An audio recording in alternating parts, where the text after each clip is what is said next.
Sziasztok, üdv mindenkinek a mai podcast adásunkban, ahol Kiss Gábor hitelszakértővel fogunk ma beszélgetni lakáshitel témában. Sorra fogunk venni pár különböző témakört. Elsőnek azt, hogy a hitelközvetítők munkája hogyan néz ki jelenleg, hogyan változott az utóbbi években. Utána, hogy a választások után hogyan alakult a hitelpiac, milyen várakozásoknak nézünk elébe. Ezután még mindig domináló otthonstartról fogunk beszélni, annak a buktatóiról, mi az, amire mindenképpen érdemes lehet figyelni. Végül a piaci hitelek kerülnek majd szóba, milyen kamatok és hogyan elérhetőek ezek a konstrukciók, illetve hogy értékbecslésnél milyen problémák merülnek fel, mi az, amivel mostanában találkozunk. Kiss és Kiss a legjobb hitel. Itt. Gábor, köszönöm, hogy elfogadtad a meghívásunkat. Hogy vagy, mit tapasztalsz jelenleg, hogy megy a munka? Köszönöm szépen, sziasztok! Hát mi nagy várakozással tekintettünk ugye a következő időszakra, és nagyon bízunk benne, hogy a idáigi hitelközvetítés, hitelszakértés, témakör és munka az még jobbá válhat majd a következő időszakban. És szeretnénk majd egy kicsit beszélgetni arról, hogy mi a mi hozzáadott értékünk nekünk, mint hitelszakértőknek, mi az, amit tudunk adni az ügyfeleknek, és mennyire éri meg egy ügyfélnek megbízni minket, és a mi szolgáltatásunkat választani. Ez egy te már közel ugye 20 éve vagy a piacon, mondhatjuk. Igen, úgyhogy 20 éve, így van.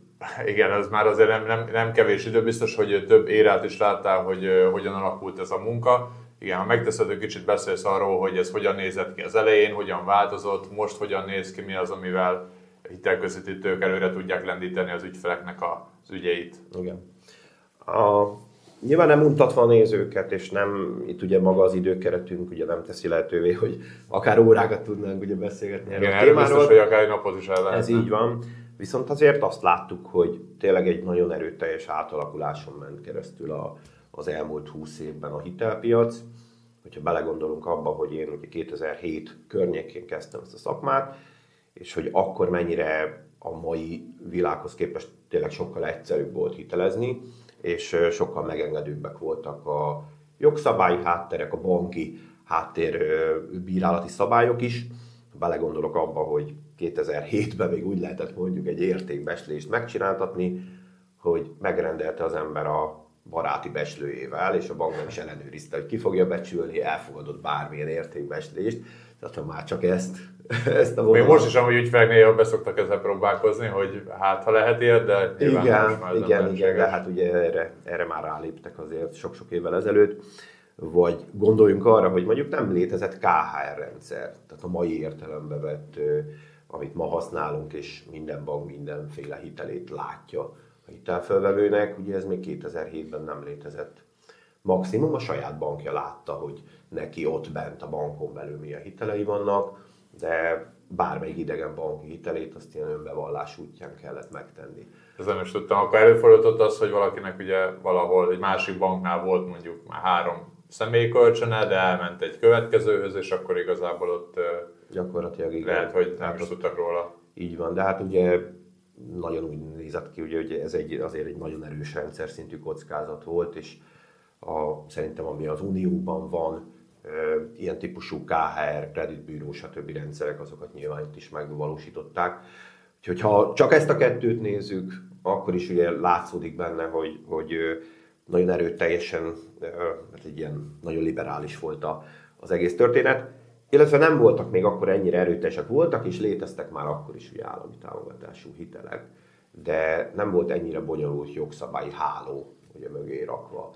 Tehát az, amit most látunk, 2015-16-tól kezdődően, amikor elindultak a csok és egyéb termékek, azóta kezdett véleményem szerint, de nagyon kíváncsi vagyok, hogy te mit mondasz erre, hogy ugye egyre bonyolultabbá vált. Te is így látod a hitelezés? Hát igen, az biztos, hogy a mi munkánknak szerintem jelenleg ez egyik fő része, hogy ezeket a bonyolult jogszabályokat értelmezzük, és próbáljuk úgy alakítani az ügyfélnek az igénylését, hogy ezeknek megfeleljenek. Nyilván a bankoktól erre kapunk egy támogatást, mert mi magunk is meg tudjuk ugye nézni, hogy a kormányrendelet hogy néz ki, de azért sok olyan eset van, ami szerintem határeset, és most például pont egy olyannal küzdök, ahol az ügyfél külföldön tanul, otthonstartot szeretne igényelni, és több bank többfajtaképpen szeretné azt látni, hogy ő leigazolja azt, hogy ő valóban 2 éve legalább Romániában egy orvosi egyetemen tanul, és hát nyilván a kinti egyetem nem feltétlenül érti ezt,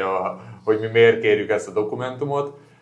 Úgyhogy most ezzel mennek a csatározások, éppen amikor idejöttem, akkor is ezzel kapcsolatban telefonáltam. Úgyhogy vannak ilyenek. És te mit tapasztalsz, hogy jelenleg egyébként miért jobb mondjuk egy ügyfélnek hitelközvetítővel intézni az ügyét, mint akár csak magának besétálni a bankfiókba? Mi az, ami esetleg így a hozzáadott értéket lehet neked például?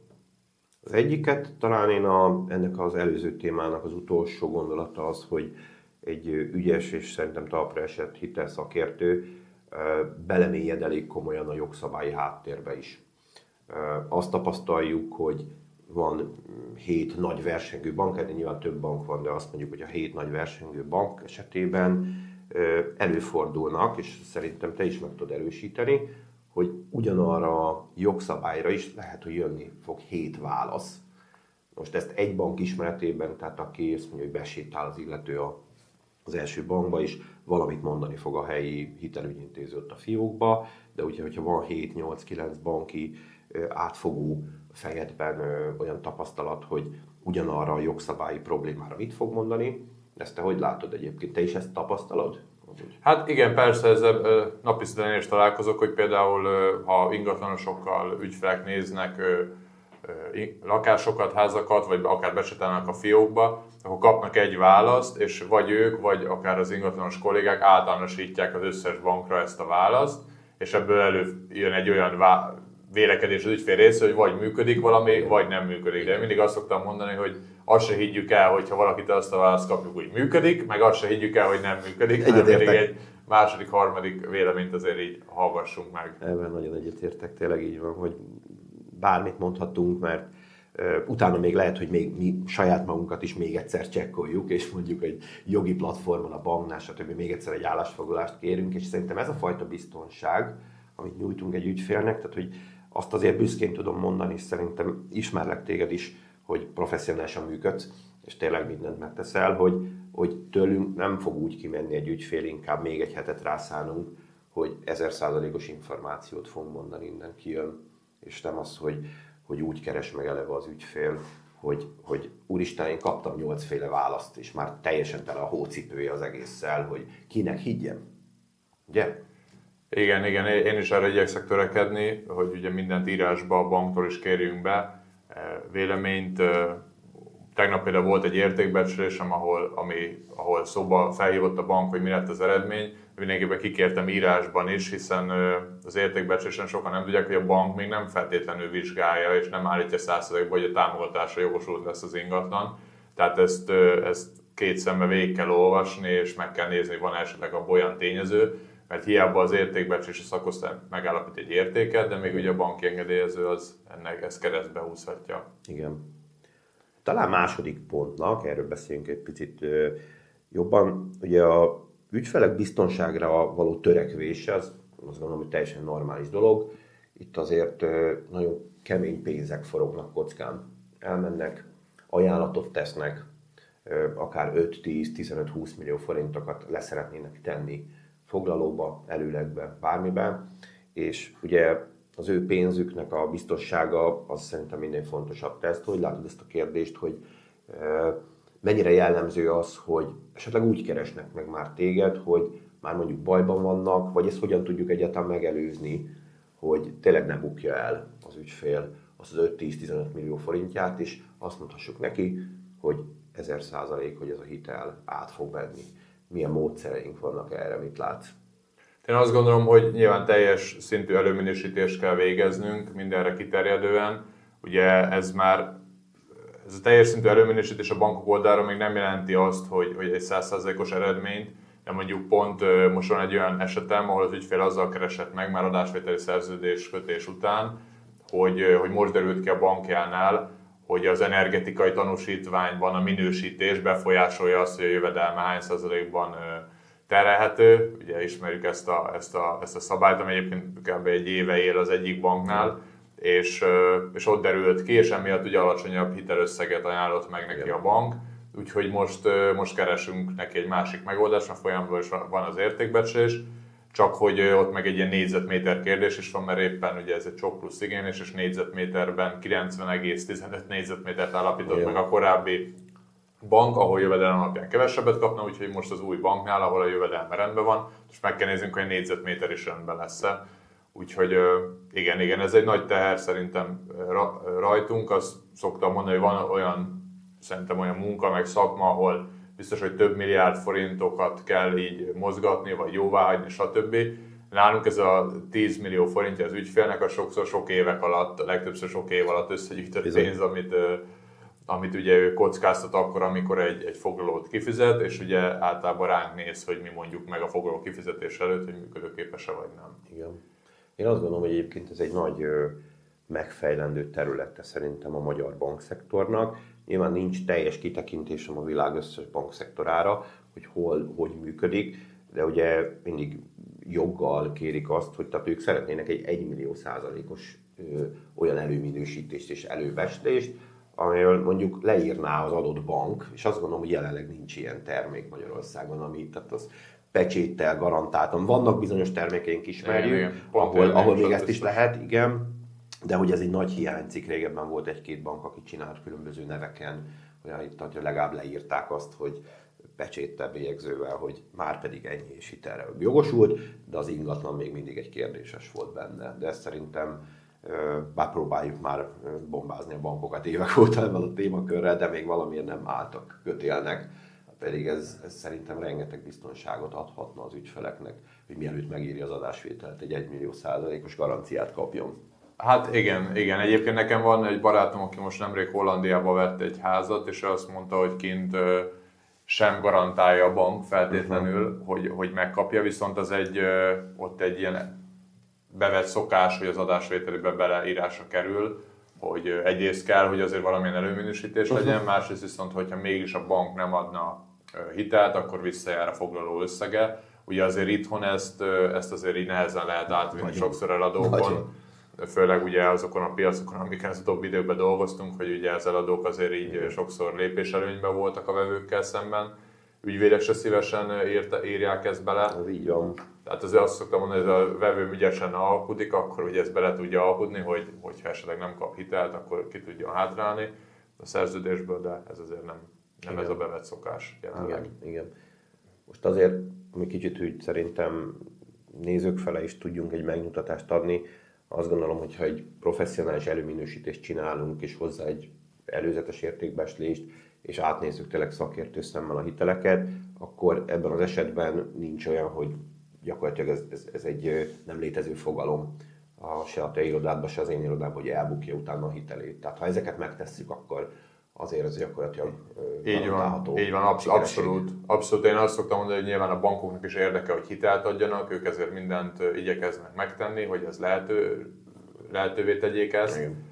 Annyi, hogy nyilván annak az esélyt, hogy valaki egy előminősítés után még felvesz egy hitelt máshol, egy szerencsejátékozik, azt ugye ők sem tudják előre kizárni, meg mi se, de nyilván, hogyha azért ez egy olyan pénzügyi viselkedés történik, ami szerintem elvárható egy ilyen esetben, vagy akit az ügyfelem is elvárná a másik ügyfelt, ha ő ad neki kölcsön, akkor szerintem ez azért így tartható. Igen. Volt valami extrém esetet egyébként, ami teljesen tuti biztosnak és 1 millió százalékosnak tűnt, és mondjuk valami történt, tényleg valami nagyon extrém dolog így a bírálat közben, vagy a legvégén volt ilyen esetet egyébként?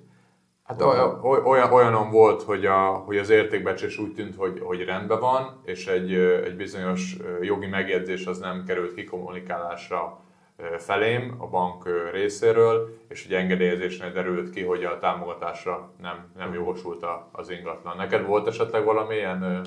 Megszűnt a munkahelye, tehát így pont a bírálat közben kirúgták sajnos az illetőt. Az nagyon kemény sztori volt. Igen.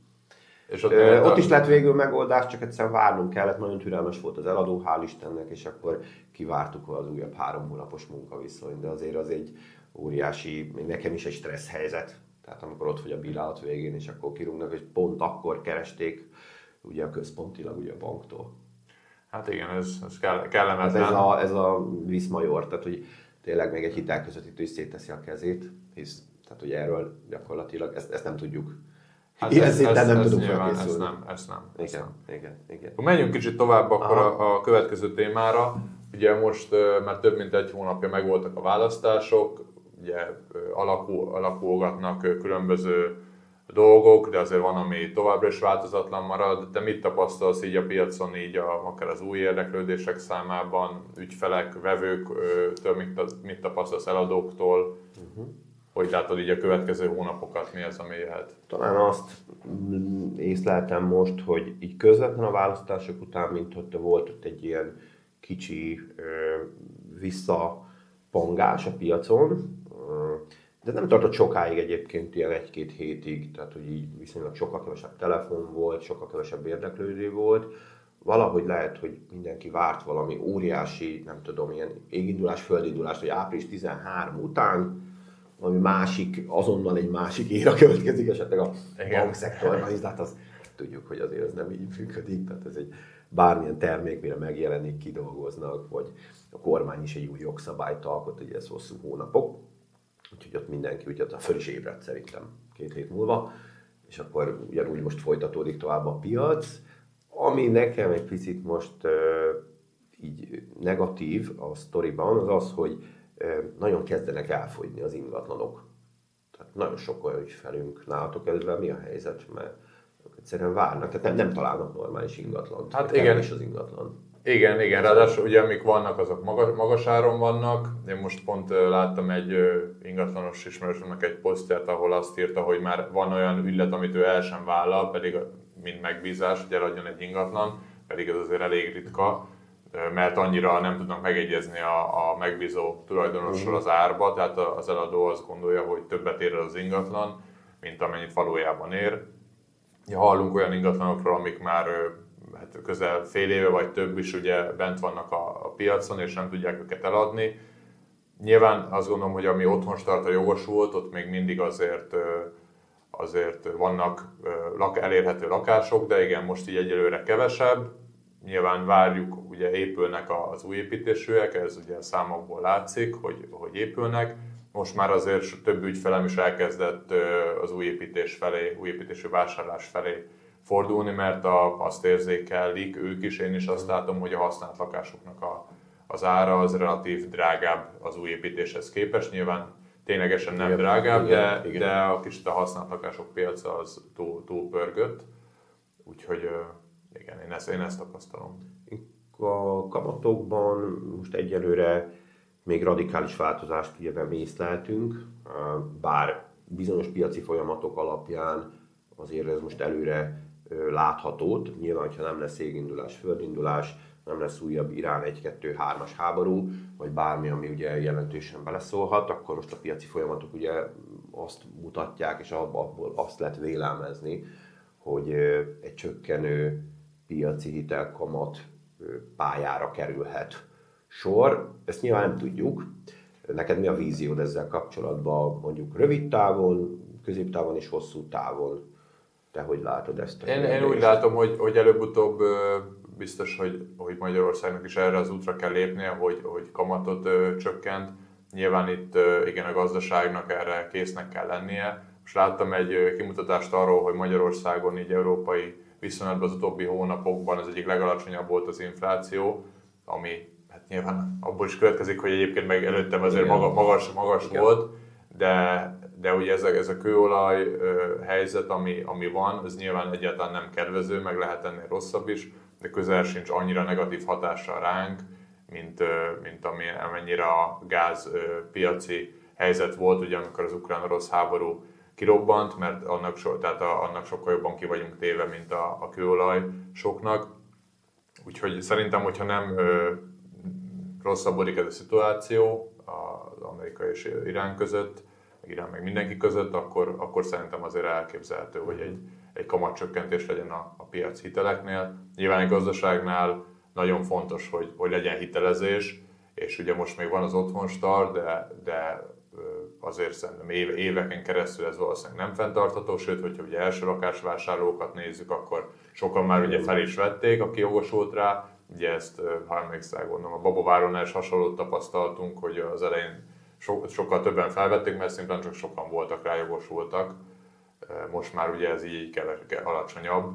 Tehát valamilyen formában szerintem megmaradhat az otthonstart is, mint első lakás vásárlóknak támogatás, mert az EU-ban is ezt látom, hogy mindenhol van valami. Szigorítást mindenképpen vársz akkor ezzel kapcsolatban, vagy előre borítékolható, valószínűsíthető egy szigorítás? Hát szerintem a következő évre vonatkozóan már igen, de ha nem lesz szigorítás, akkor is előbb-utóbb már ugye kevesebb ember fogja tudni felvenni, hiszen ugye aki már ugye tudta, meg akarta, az sokan már felvették, nem mindenki. Egyébként még nyilván mindig vannak új belépők ugye a munkaerőpiacra, stb. Igen, úgyhogy nagyjából én ezt várom. Te neked van még valami várakozás így a... Piaci kamatokkal én ugye nyilván nem mindenki jogosult otthonstartra, CSOK pluszra és egyéb állami támogatású hitelekre. Ugyanakkor rendszeresen kérdezik minden nap tőlünk, hogy akkor most Gábor megéri-e kivárni, akár ingatlan fronton, akár hitelezési fronton, hogy akkor majd egy fél év múlva, egy év múlva majd sokkal kedvezőbb kondíciókkal vásárolnék piaci hitelre. És én erre azt mondom, mint magánszemély is, akár mint én is, akár egy potenciális vásárló, hogy szerintem nem. Nem látom reálisan következő 5 vagy 10 éves távlatban azt, hogy az ingatlan értékek majd jelentősen, vagy akár radikálisan csökkennének, szóval ennek nagyon minimális, sőt szerintem nulla a lehetősége. Sokkal inkább a évi 5-6%-os átlagos emelkedést lehet. Szakértők, közgazdászok is ebben úgy nagyjából egyet értenek. És a piaci hitelkamatok pedig azért több éves ciklusban tudnak úgy lemenni, hogy mondjuk konkuráljanak az állami támogatott otthonstart hitellel. Ezért sokkal inkább, ez mondjuk az én saját szubjektív élményem, abban hiszek, hogy most érdemes fölvenni, még ezen az áron, ezen a kamaton, és ugye ismerjük ugye a hitelkiváltásnak ugye az intézményét, ez bármikor meg lehet játszani 2-3 év múlva, hogyha radikálisan tényleg szépen csökkennek a kamatok, akkor megérheti kiváltani. Igen, szerintem a hitelkiváltás sok mindenki előtt egyébként nem ismert, vagy nem teljesen ismert, hogy ez hogyan működik, de most belegondolunk, hogy valaki még mondjuk 2024-ben, még mielőtt kiszabadultak volna a lekötött állampapírokból a pénzek, még tudott venni akkori áron akár egy 6-6,5%-os kamattal egy ingatlant, és mondjuk jövőre mondjuk lekúszna egy 1,5%-a kamat, és akkor kiváltja, igen. Akkor gyakorlatilag 2-3 évet fizetett egy 6%-os kamaton, és utána már ugye egy alacsonyabb kamaton, tehát én is azt mondom, hogy kivárni nem éri meg, tehát hogyha megvan aki lakhatásra veszi, annak semmiképpen, aki befektetésre, ott is azért én ebben látok potenciált, pont, hogyha ezeket megismeri, ezeket a hitelezési lehetőségeket, mint a hitelkiváltás, ugye van olyan bank, ahol a kamatcsökkentés is benne van a termékben, akkor azért ott kihozható egy olyan hosszú távú befektetési eredmény, ami szerintem még mindig pozitív, még mindig, hogy most ugye magasnak tűnnek ugye az árak. Igen. Még annyit, most ugye hétvégén voltam Svájcban, és ugye ott Zürich, most jöttem rá, hogy ugye a világ legdrágább városa, ugye több kimutatás szerint, és egy nem teljesen a központban lévő 50 négyzetméteres lakásra hallottam, hogy ugye 400 millió forintba ugye átszámítva az ár, tehát egy 8 milliós négyzetméter ár. Nyilván most Magyarországon nem mondom, hogy jövő héten már ennyi lesz, de azért van, ahol még drágább, és ugye ez egy ilyen természetes tendencia, hogy emelkednek az árak. Ez így van. Menjünk szerintem akkor tovább a következő témánkra. Okay. Mi az, amit így most, hogy még mindig otthonstart, ugye, hát ha nem is teljesen őrület, de még mindig azért több otthonstart igénylés van, mint piachiteles. Mi az, amivel így találkozol, amik fő buktatók, amivel így napi szinten így az ügyfeleknél így küzdeni kell esetleg a bankok ellen, vagy a gyakori kérdések, amiket kapsz tőlük? Igen, és azért azt tapasztalom, hogy azért nagyon jelentősen uralja még a piacot az otthonstart, és azért még mindig a portfóliónknak ez egyébként megoszlik hitelközvetítőként, már hallottam olyat is, akinek ilyen 40-50% csak a részaránya az OSP-ből, de azért nálam ez magasabb például, inkább azt mondom, hogy 70% az OSP és egyéb állami támogatás, 30% a piaci. Azért elég sok buktatót tapasztalunk vele, nem annyira tűnik egyszerűnek, mint amit elsőre egy laikus ebből lát.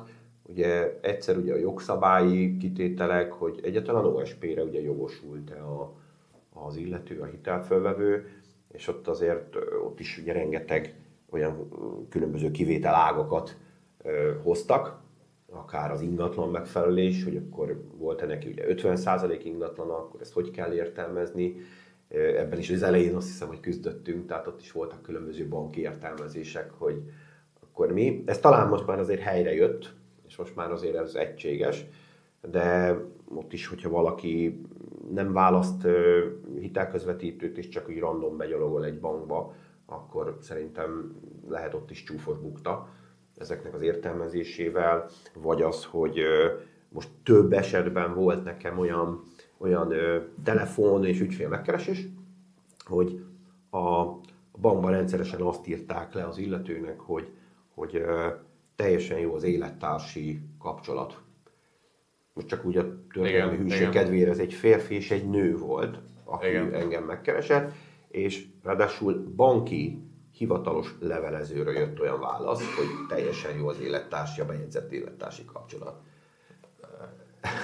Érdekes, igen, ez pedig kíváncsiak után, hogy reagálta le a bank, amikor... Holott le volt írva, és le is van írva ugye egyértelműen jogszabályba, ugye, hogy bejegyzett élettársi kapcsolatra vonatkozik a törvény, ami kizárólag egynemű emberek között, azonos nemű emberek között lehetséges.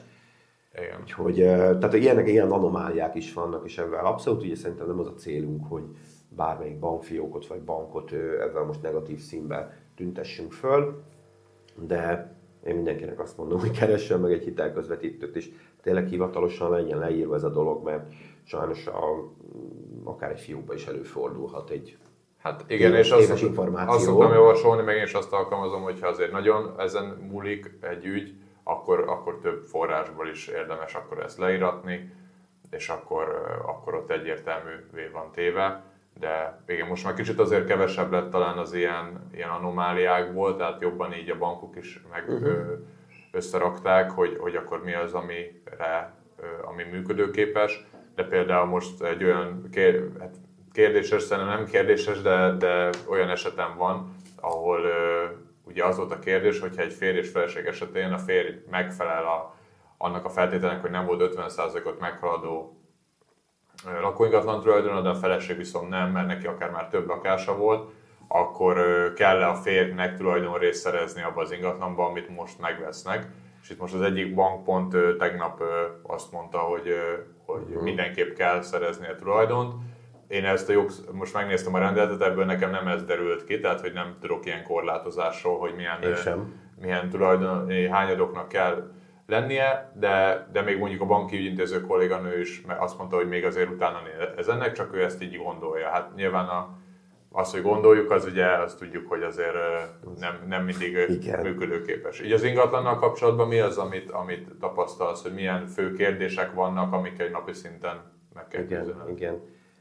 Ezt talán rávonhatjuk ugye az előző állami támogatásos hitelekre is, hogy tipikusan ugye ugyanazok a problémák szoktak előfordulni, ami a csok hitelnél is, csok plusz hitelnél történt, tehát ugye az állam jogszabályban ugye le vannak írva, hogy ugye az ingatlannak ugye összkomfortosnak kell lenni teljesen, tehát ugye nem lehet nyilván egy szétvert ingatlan, hogy nem rendelkezik fűtéssel, világítással, bármivel, ugye ezek ilyen visszatérő problémák, hogy úgy gondolják sajnos ügyfelek is sokszor, hogy egy ilyen teljesen szétvert ingatlant simán meg lehet venni otthon startra, de hát sajnos ez nem így működik. Ez talán egyedül a falusi csoknál működött ez a dolog, ahol utólagos korszerűsítéssel és felújítással ugye, ha az ingatlanra adtak értéket, akkor az úgy működött. De itt az otthon startnál nem. Tehát, hogy ha összefoglaljuk, akkor ugye a legfontosabb, hogy fűtéssel, komfortfokozattal, világítással és a WC-vel, fürdőszobával is, ami még nagyon fontos, a jogi rendezetlenség, ugye? Zsolt? Igen. Ha így lehetne listázni, és így kiraknánk egy ilyen top 3-as problémába, akkor talán a jogi rendezetlenség a leggyakoribban előforduló? Igen, szerintem egyértelműen, ugye a jogi rendezetlenségnél volt egy kis, azt gondolom, hogy könnyítés itt az utóbbi időszakban. Igen. Mert ugye nagyon sok családi háznál Magyarországon az történt itt az utóbbi évtizedekben, hogy beépítették vagy a teraszt, vagy az előteret, és ez még egy-két évvel ezelőtt igazából talán egy banknál működött támogatott hitelre, de most már azért több bank is beállt a sorba, és azt mondják, hogy ha ezt a komfortfokozatot nem rontja ez a beépítés, akkor adható rá támogatott hitel. Úgyhogy ezért itt is érdemes körülnézni, tehát hiába valaki azt mondja, hogy ez nem működik, mert a térképen nincs rendben, attól még lehet, hogy a gyakorlatban működni fog, de az biztos igen, hogy azért a térkép az nagyon sok alkalommal nincs rendben. Azt mondanám, hogy vetekszik azzal, hogy nincs rendben, azzal, hogy rendben van. Tehát, hogy közel annyi rendezetlen térkép van, mint amennyi rendezett, de nem minden esetben probléma, ez ugye gondolom, neked is van sok olyan eseted, amikor a többi, ugye, tehát melléképületek nincsenek rajta a térképen. De ezeket ugye régebben is, ezeket talán lazábban és megengedőbben kezelték a bankok.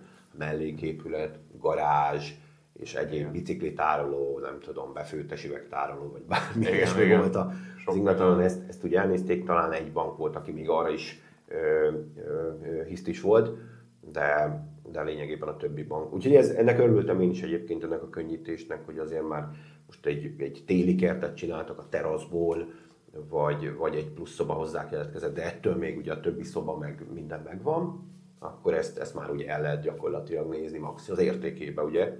Nem számít bele. Hát igen, így van. Az is lehet egyébként egy buktató mindenképpen. Nekem, ami itt mostanában az utóbbi időszakban a kollégáknál, meg nekem így előfordult, az, amikor több lakrészt alakítanak ki, és azok belülről nem megközelíthetőek.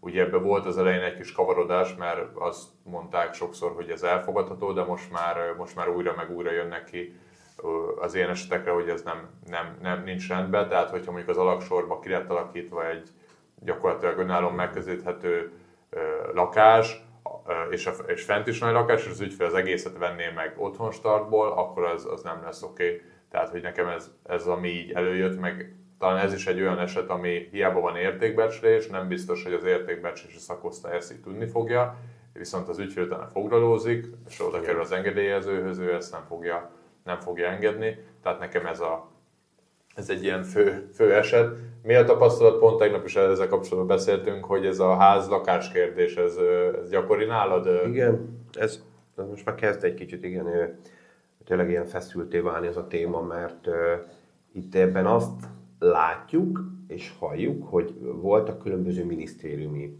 egyeztetések ugye a bankok részéről, de még mindig ott sem teljesen egységes ennek a megközelítése. Ugye a rendelet ugye azt mondja, hogy otthonstart esetén, hogyha lakásnak minősíti ugye a bank, akkor ugye maximum 100 millió forint lehet ugye az értékhatár, és hogyha önálló épületnek, akkor ugye 150 millió, és hát ilyen nem volt. Nekem sajnos volt több ilyen esetem is, ahol számomra se volt teljesen egyértelmű, és ráadásul új építésű volt, és utána derült ki, hogy az egyik bank azt mondta, hogy hát nem, ez sajnos szerkezetében nem önálló.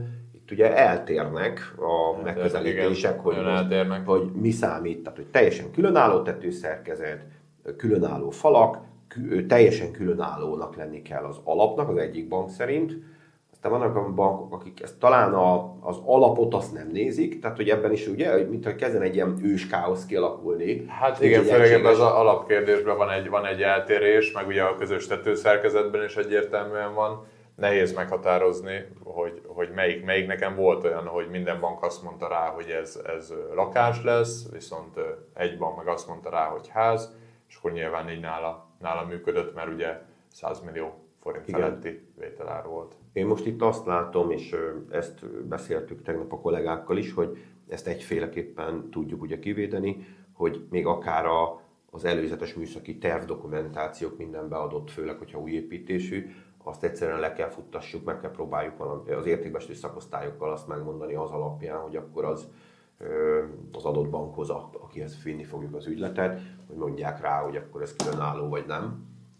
Hát igen, mert ugye nyilvános banktól sokszor kapjuk azt a választ, hogy ugye értékbecsést rendeljünk, de ugye meg a piacon meg nincs mindig arra idő, hogy sőt arra sosincs, hogy 7 banktól rendeljünk értékbecsést, vagy már akár csak 3-tól, úgyhogy nem is szeretnék azt kifizetni, meg nyilván az idő is mire összejön. Talán igen, már azt azért látom, hogy így tervek alapján is elég jól meg tudják mondani, főleg az új építési ingatlanoknál, ami egyébként valamennyire értős, tehát most minek menjen ki az értékbecsés egy olyan helyre, igen, megnézni, hogy rendben van, ami fel se épült, mikor ugye a tervek alapján lesz úgyis felépítve a dolog. Igen.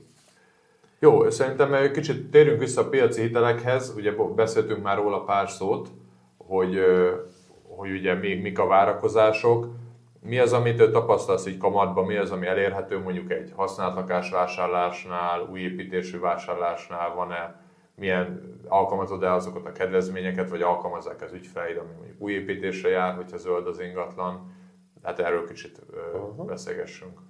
Ugye picit visszacsatolnénk, ugye amivel indítottuk ugye az egész podcast beszélgetést, hogy milyen hozzáadott értékeink lehetnek, és ott ugye ezt nem vettük át, de nagyon jó is köszönöm, hogy ezt így felvetetted, hisz ugye ez is azért szerintem egy nagyon nagy hozzáadott értékünk hitelszakértőknek, hogy egy adott esetben, és szerintem az esetek, inkább úgy mondom az eseteknek a 90%-ában egy sokkal kedvezőbb hitelt tudunk intézni ügyfeleknek, mint amit ő saját maga besétáló ügyfélként tudott volna intézni.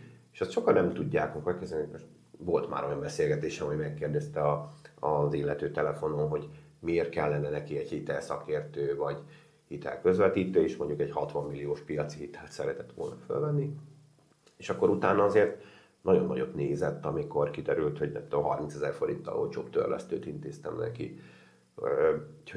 És ezt mindezt ugye, hogy teljesen díjmentesen tudjuk ugye ezt az egészet produkálni. Tehát nem az van, hogy akkor ő most azért több 100 000 forintot fizet nekünk, hisz minket ugye a bankok fizetnek ki jutalékszinten.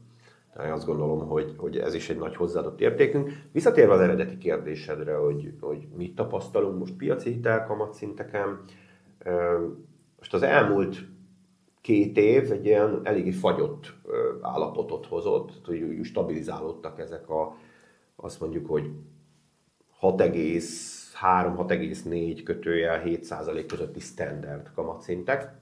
Igen, talán nem is minimális változás volt. Van egy-két bank, aki jobban szereti változtatni, azért így havonta minimálisan felle tologatja, így a piaci tervének megfelelően valószínűleg, hogy áll, ott kicsit azért jobban kell figyelni, de igen, sok bank van, ahol igazából több mint egy éve nem volt semmi változás. Mindig úgy szoktam mondani az ügyfeleimnek, hogy 2 különböző világról beszélgetünk, tehát itt van a standard kamatszint világ, amit a bankba besétáló valaki kap, meg itt van a rajtunk keresztül elérhető kedvezmények, és ez nyilván nem csak a kamatszintek, hogy ők kedvezők törlesztőt, hanem vannak ugye egyéb különböző kedvezményünk is, amit még ugye ki tudunk harcolni a bankoknál az ügyfeleknek. Most én azt látom, hogy az egyedi kamatszint világot, amit el tudunk érni, az nagyjából az 5,8% környéke fogja meg jelen pillanatban, de azért vannak arra utaló jelek, hogy esetleg ez lehet egy picit jobb mondjuk évvégéig, de egyenlőre ebben nem mernék még jósolgatni, hogy ez most lemehet 5,4-5,5% környékére. Vannak ilyen piaci fejtegetések, hogy évvégéig lemehet az egyedi kamatszint esetleg odáig, és akkor a standard kamatszint meg mondjuk lejöhet a 6,87-ről, mondjuk lejöhet 6,4-6,5-re. Úgyhogy rövid távon ezek nagyjából a várakozásaim. A zöld új építésűnél sem lehet szerintem lényegében nagyon jobbat elérni. Tehát jelenleg az nagyjából az 5,8%, amit piaci hitelkamatszintbe. Igen, egyértelműen tehát nincs akkora differencia most jelenleg. Én azt gondolom azért, hogy így a EU-s hatás felerősödésével szerintem egyre inkább elmegy majd ebbe az irányba megint a kamatkedvezményeknek a sorsa, hogy azért a zöld új építéseket fogják szerintem támogatni. Ugye nem csak kamattal, hanem ugye előtörlesztésben ugye egy alacsonyabb díj van meghatározva, a rendelkezésre tartási díj, ami ugye azt jelenti, hogy ha az ügyfél leszerződött, de még nincs kiutalva a pénz, ugye annak a felszámításában is kedvezményesebb a zöld hitel. Nyilván azt nem tudom, hogy lesz olyan 2,5%-os, mint volt ugye 2021-2-ben, de azért én azt gondolom, hogy ebbe az irányba elmehet a dolog. Visszacsatolva arra, amit mondtál, ugye, hogy hogyan tudunk mi esetleg plusz kedvezményeket elérni az ügyfeleknek, ugye több banknál az a folyamat van, hogy egyedi kamatot kell kérnünk, és meg kell indokolnunk, hogy elő kell terjesztenünk, hogy mi miatt javasoljuk az adott ügyfelet egyedi kamatra. És ugye ezt azért mi látjuk, hogy mi kell ehhez, mi az, amivel lehet érvelni, ugye akár egy új számlanyitás, hogyha ügyfelnek egyébként szüksége lenne akár hitelkártyára, vagy cége van, és mondjuk a céget is át tudja hozni, akkor azért így lehet érvelni, meg megversenyeztetni a bankok ajánlatait, hiszen ugye mi ugye egyszerre több bankhoz is be tudjuk adni, utána ha kapunk egy ajánlatot, a másikhoz is be tudjuk adni, és szerintem ezzel abszolút tudjuk képviselni az ügyfelnek az érdekét. Nyilván az is abszolút érthető, amikor valaki ugye már egy adott bankba jár, ahol egy nagyon tapasztalt, meg általa jól ismert hitelügyintéző van. Ugye még mindig 40%-a körülbelül az igényléseknek az konkrétan bankfiókon keresztül történik. Viszont azt azért látni kell, hogy ennek megvan az ára. Tehát, hogy ennek ő meg fogja fizetni az árát, mert ha még az adott bankba az ügyintéző a legjobb kamatot is kiharcolja neki, még akkor se 100%, hogy az a legjobb ajánlat számára. És ez szerintem egy nagyon fontos dolog, hogy több bank ajánlatot is nézze meg valaki, amikor ugye piaci hitelt szeretne igényelni. Sok témát érintettünk ma, köszönjük szépen, hogy elfogadtad a meghívásunkat. Köszönöm én is a meghívást, jól éreztem magam, és bízom benne, hogy lesz folytatás. Különböző témákról még fogunk beszélgetni, és várom majd a kommenteken a nézők részéről. Köszönöm. Kommentben írjátok meg, hogy milyen egyéb témákról szeretnétek hallani. Következő epizódjainkban más vendégekkel is fogunk beszélgetéseket tartani. Kis és kis a legjobb hitel. Itt.